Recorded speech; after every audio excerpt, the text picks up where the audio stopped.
This entitled mom thinks her son is an Olympic swimmer. She's in for the shock of her life when everyone starts laughing as he starts drowning. Happy birthday, today's your birthday, and on with the revamped show. Hello, I'm 15 years old and this happened a year ago during summer vacations. I'm a skilled swimmer due to me being in class since I was 5 years old, and I really enjoy swimming.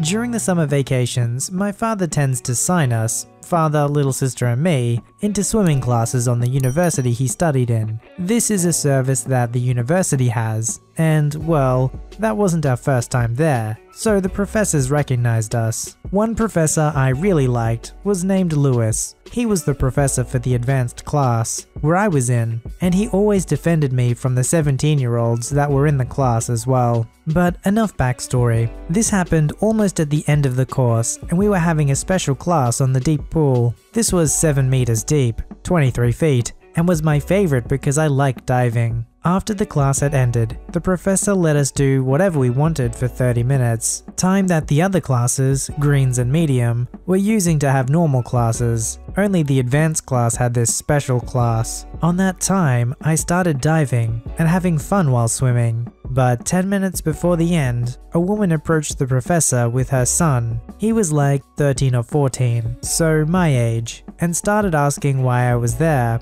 Lewis started explaining that I was part of that class. The woman, getting angry, said, K Karen, L Lewis, and D my dad. Sorry, but why is he on this class? Pointing at me. Oh, he's one of my students. He studies in this class. Then if he is there, can my son be as well? He also wants to have fun. I need to check that. The pool is somewhat dangerous. Do you have your receipt? Yes, here it is. Handing a piece of paper. Sorry, but he is supposed to be in the green class. I'm afraid he's not skilled enough to be here. But he is there. He can't be much better than my son. Sorry, but he's been coming to this class here since he was 10. But he's not good enough to be there. How dare you say he's better than my son? He's so fat. I am a little fat. I was 78 kilos, 172 pounds, and my height was 170, 5'5". Sorry, if you're here to insult my student, I will be asking you to leave.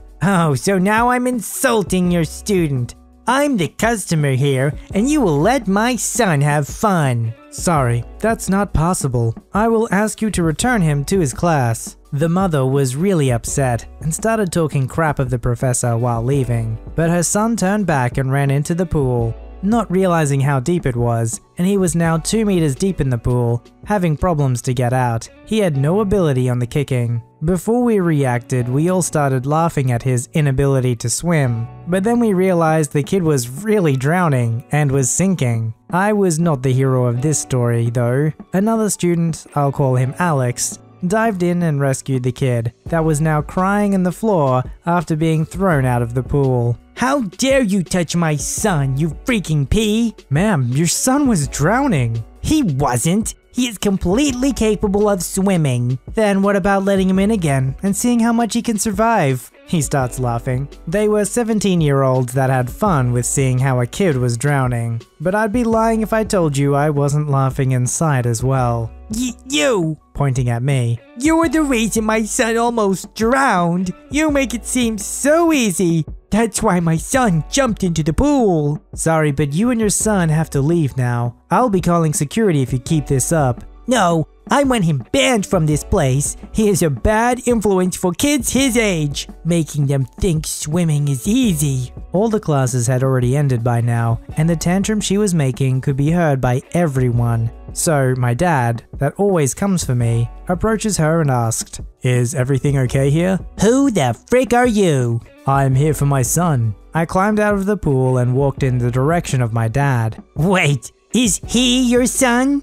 Yes, he is. Look at what he did with mine. He almost drowned. Is that true? Asking to the professor and me. No, the kid jumped into the pool without permission. Okay then, it's not my kid's fault, so I'll be leaving. Thanks for taking care of him. To my professor. Not a problem. Are you really going to let him go? His son almost killed mine. You told us he was an experienced swimmer, so why was he drowning? I said to fuel the situation while leaving. That's all. As my knowledge goes, news, she was banned from the place, and her husband had to come and apologize for his son to be permitted again in the facilities. That was my only experience with a Karen, because they are not so common here. Wait, a place where entitled parents are not so common? Guys, I think we gotta all move there. Just don't let the entitled parents know. Then we could just leave them all stuck with each other and, you know, they can sort themselves out. Our cast: Mila, my wife; Chanel, my wife's older sister; Mammon, my wife's biological father; Becky, my stepmother-in-law; Kathy, my wife's mother. I suppose it's only fair to start from the beginning. My wife was born into a family where her mother already had a child from a previous relationship. Mammon was with Kathy during the whole pregnancy and married Kathy 3 months after Chanel was born. 4 years later, Mila was born, and everything seemed nice-ish. The problems began before Mila was able to recognize them. Mammon is technologically intelligent, but morally bankrupt. The man has worked for some big-name computer companies: TP, Macrohard, and Mel. In all 3 businesses, the man embezzled from them. My mother-in-law loves the phrase, "keeping up with the Joneses" for him. When asked why he did all this, he would reply, "for the family." But there was absolutely no reason, as the family was living very comfortably. When Mila was almost 8 years old, her father left them. As it turns out, he was sleeping with the secretary, Becky, on the side. Even had the audacity to bring Becky to his home under the guise of a business dinner, where his then still wife fed her. After Christmas of 2004, he packed up his assets and left. At the time, Kathy was a stay-at-home, running a big horse rescue.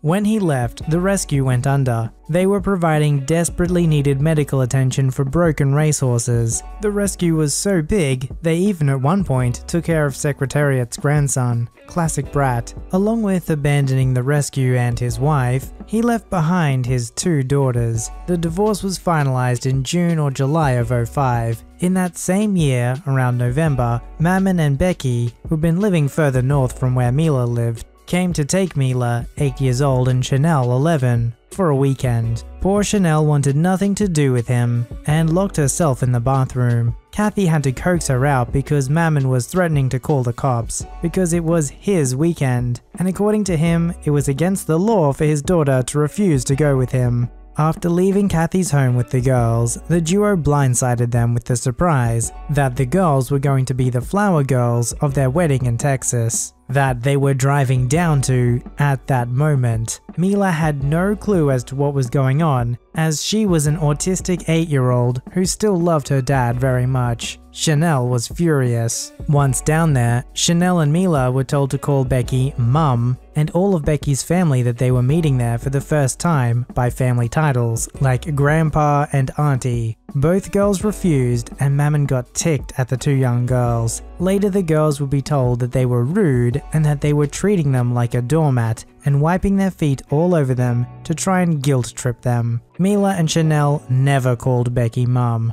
Shocker. After the wedding, the girls were to stay at Grandpa's house, Becky's dad, where Mammon gave away Chanel's flower girl dress to Becky's niece. In Mammon's words, Chanel didn't deserve the dress if she was going to act this way, and that he was going to give it to someone that deserved it. Funny ending story. Kathy gave Mammon 24 hours to get a U-Haul and all his things out, or she would burn the rest. Mammon called her bluff. It was a great fire that night with the old Christmas tree, office chair, Irish wool sweaters and suits. Kathy got overexcited and burned everything under an old oak tree. Needless to say, the oak tree caught fire, and Kathy slipped on the ice with a beer in hand, trying to put out the fire. Not only was he the reason why the family broke up, I mean according to this side of the story at least, but he then expected them to be like, hey, this strange woman is now mom, okay? Of course they're not going to be on board with that. How oblivious do you have to be so unempathetic to your children's feelings in that situation? I meant to punish them and take away the dress, like it's so messed up. It's like you're the bad guy here, and yet you're somehow trying to make your preteen children the bad guys? I mean, who does that?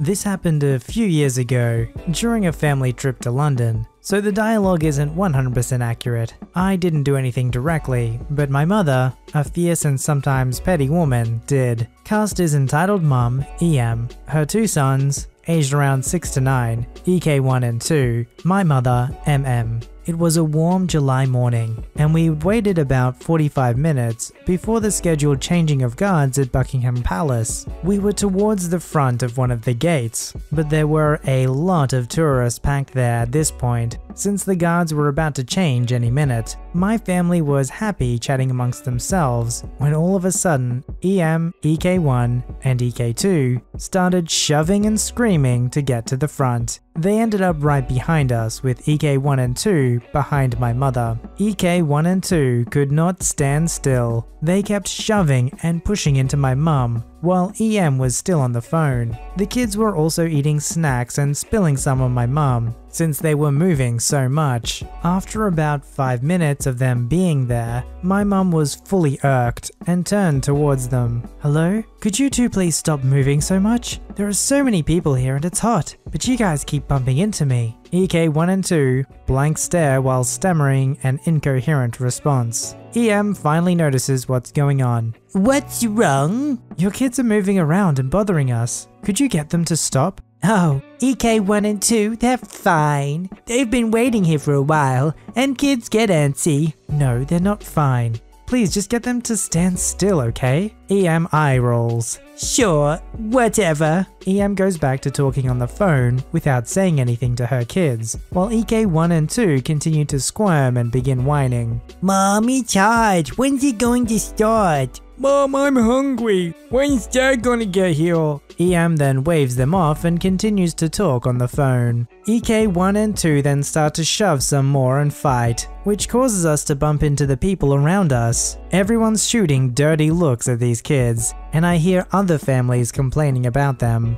At this point, my mum has a faraway, angry look in her eyes, like she's trying to calm down, but her patience has almost been pushed to its limit. It all comes to a head when the two kids shove each other too hard and push my mum forward, hard. Thankfully, my dad and the packed crowd prevented her from falling on the ground, but she would have otherwise, and was ticked. My mum turns back at the kids. "Stop moving. I've asked you nicely before, but you haven't done that. Just stop moving." EK1 and 2 look petrified and staring blankly. "Do you understand? You can wait and stand still like everyone else here." Entitled Mum sees my mum talking to them again and gets off the phone. Excuse me, is there a problem here? "Yes, there," gesturing to EK1 and 2. "The problem. I've asked you to control your children, but they just shoved me. Get them to stay still." Excuse you, we've been waiting here a while and you know kids get bored. My kids are fine. "No, my family and everyone else here have been waiting for at least 40 minutes, while you all shoved past to get here just minutes ago. They've been pushing each other and the crowd, littering food, and being rude to everyone who's actually been waiting. So they need to learn to stay still." Well, my kids are well behaved, and we've been waiting like everybody else. Yeah, we've been good and not rude. Leave us alone. My mom, in a loud, irritated voice, staring directly at the kids. "No! How about you two leave us alone? Just stop bothering us and don't move around." She turns around and in the process brushes against EK1 and 2. EK1 and 2 shocked my mum talk back and started crying and whining. Mom, she pushed us. Excuse you, could you not talk to my kids? You're scarring them, and you pushed us. Well, they're scarring me. They've pushed me several times already. You know, if they weren't here, everyone would be having a great time. Well,